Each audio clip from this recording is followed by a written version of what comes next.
అన్న హాయ్ అన్న. హాయ్ అన్న.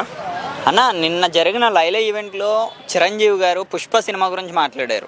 అది ఈరోజు బాగా ట్రెండింగ్ టాపిక్ అయితే మారిపోయింది. ఆ స్పీచ్ మీద మీ ఒపీనియన్ ఏంటి? చాలా చాలా మంచిగా అనిపించింది అన్న. నేను ఒక అల్లు అర్జున్ ఫ్యాన్ని. నాకు ఎప్పటి నుంచో మెగా ఫ్యామిలీ నుంచి ఎవరో ఒకరు మాట్లాడితే ఈ హేట్ అనేది పోతుందని చెప్పేసి నేను చాలా రోజుల నుంచి అనుకుంటున్నా. సో ఎగ్జాక్ట్గా నేను ఏదైతే చిరంజీవి గారు మాట్లాడాలనుకున్నానో చిరంజీవి గారు అదే మాట్లాడారు. లైఫ్లో ఇది చాలన్నా. ఎందుకనంటే ఒక అల్లు అర్జున్ ఫ్యాన్గా చాలా రోజుల నుంచి చాలా హేటిజం చూస్తున్నాం మేము. మెగా ఫ్యామిలీయో మేము ఇట్లానే ట్రోల్ చేస్తాం అదే అని చెప్పేసి అని అంటారు. కానీ ఇది 100% మెగా ఫ్యామిలీ ఫ్యాన్స్ అయితే కాదన్న.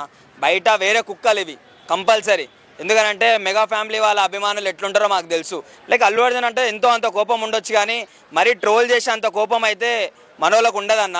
సో ఈ బయట కుక్కలే ఇవన్నీ చేస్తున్నాయి. అట్లాంటి చెత్తనా కొడుకులకి కంపల్సరీ ఒక చెక్ డ్రైవ్ పెట్టినట్టు మనోడు చిరంజీవి గారు చాలా మంచి మాట అన్నారు. పుష్ప 2 రికార్డ్స్ ఇట్లా బద్దలు కొట్టడం నాకు చాలా మంచిది అనిపిస్తుంది. అందరూ అట్లనే వెళ్ళాలి, అదే స్పోర్టివ్నెస్తో వెళ్ళాడని చెప్పేసి చాలా మంచిగా అనిపించింది అన్న నాకు. అదొకటి విశ్వక్సేన్ గారి గురించి కూడా మాట్లాడారు కదా. అది కూడా ఎట్లా అంటే ఇంతకుముందు మన చిరంజీవి గారు కూడా ఒక లేడీ గెటప్ వేశారు. సో ఆయన నోటితో ఆయననే అన్నారు. ఎట్లా అంటే నేనే అనుకున్నా నాకన్నా మించి స్మార్ట్నెస్గా ఉన్నావు నువ్వు, నిన్ను చూస్తే నాకే మూడు వస్తుంది అన్నట్టు ఇలా మాట్లాడారు. సో ఆయన ఏమంటారు డౌన్ టు ఎర్త్ అన్న. చిరంజీవి గారు అంటే ఆయన మాటలు అయినా సరే నేను ఇంత పెద్ద హీరోని కదా, ఇంత చిన్న హీరోకి ఎందుకు నేను ఇంటర్వ్యూ ఇవ్వాలి అదని చెప్పేసి ఇట్లా అనుకోకుండా ఈయన నందమూరి అభిమానుల ఫ్యానే కదా, అంటే ఎన్టీఆర్ ఫ్యానే కదా, నేనెందుకు రావాలని అట్లా అనుకోకుండా ఒక స్పోర్టివ్నెస్తో వచ్చి చిన్న సినిమాలకు ఇట్లా సపోర్ట్ చేయడం వల్ల టాలీవుడ్ ఇండస్ట్రీ మరి ఇంకొక లెవెల్కి వెళ్ళిపోవడం ఈయన వల్లనే అవుతుంది భయ్యా. అదొకటి జనసేన ప్రజారాజ్యం గురించి కూడా మాట్లాడారు, ఏమంటారు? అవునన్నా.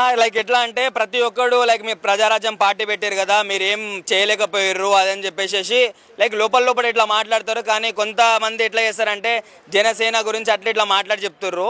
కానీ ఎప్పటికైనా చెప్పేది ఒకటే, ప్రజారాజ్యం వేరు కాదు, జనసేన వేరు కాదు. అది చిరంజీవి గారు నిన్ననే చెప్పారు, నా ప్రజారాజ్యమే జనసేనలో ఉందని చెప్పేసి. సో అన్ననే తమ్ముడు దాంట్లో కలిసిండు అనుకోండి, తమ్ముడే అన్న దాంట్లో కలిసిండు అనుకోండి. కానీ ఇప్పుడు సరే మా చిరంజీవి ఏమంటారు రాజకీయాల్లో లేడు, పవన్ కళ్యాణ్ గారు ఉండరు. అయితే ఏంది, పవన్ కళ్యాణ్ పార్టీకి వెళ్ళి హెల్ప్ చేస్తాడు, ఎవరికి ఎట్లాంటి పథకాలు రావాలో వాళ్ళ తమ్ముడికి చెప్తాడు, ఆయన చూసుకుంటాడు కదా, డిప్యూటీ సీఎంఏ కదా. మీరు అనవసరంగా ఇట్లాంటి మ్యాటర్లు తీసుకొచ్చి పెద్ద పోర్ట్రే చేసి ఏదో ఫేమ్ అవుదామని చెప్పేసి అనుకుంటారు, కానీ లాస్ట్కి లుచ్చగాల అయ్యేది మీరే. మరో విషయం ఎలా ఉండిపోతుంది లైలా గురించి? లైలా చాలా బాగుంటుంది అన్న. నేను అనుకున్నా మనోడు ఎప్పుడు మాస్ లుక్సే సెట్ అవుతాయి కదా, ఇట్లాంటి ఛాలెంజ్ తీసుకుండేది మనోడు కంప్లీట్గా ఏమంటారు సినిమా ఫ్లాప్ అవుతా అని చెప్పేసి నేను అట్లా అనుకున్నా. కానీ ఏమంటారు ఆ బత్తాయిలు పెట్టుకోవడమే కాదన్న, ఆ బాడీ మాడ్యులేషన్ కూడా వేరే లెవెల్లో ఉంది. ఎందుకనంటే చిరంజీవికే మూడు వచ్చిందనంటే మనకు రాదన్న.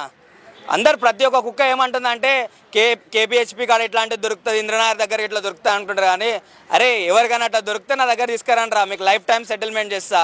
విశ్వక్సేన్ అరే ఈ సినిమా చూసిన తర్వాత టాలీవుడ్ ఇండస్ట్రీలో ఎవరైనా హీరోని ఇప్పుడు సాయి పల్లవి అన్న, అనుష్కనన్న, కాజల్ అన్న ఎవరైనా ఉంటే వాళ్ళని కూడా పక్కకు దుబ్బి మన విశ్వక్సేన్నే హీరోయిన్గా పెట్టేటట్టు ఉండరు నాయన, అంత మంచిగా ఉండు. సో ఏమంటారు నెగిటివిటీ బంద్ చేసేసి మీకు చేత కాకపోతే ఇంట్లోనే కూర్చోండి, కానీ ఇట్లా నెగిటివిటీ అయితే స్ప్రెడ్ చేయకండి. సినిమా మాత్రం బొమ్మ అదురుతుంది భయ్యా.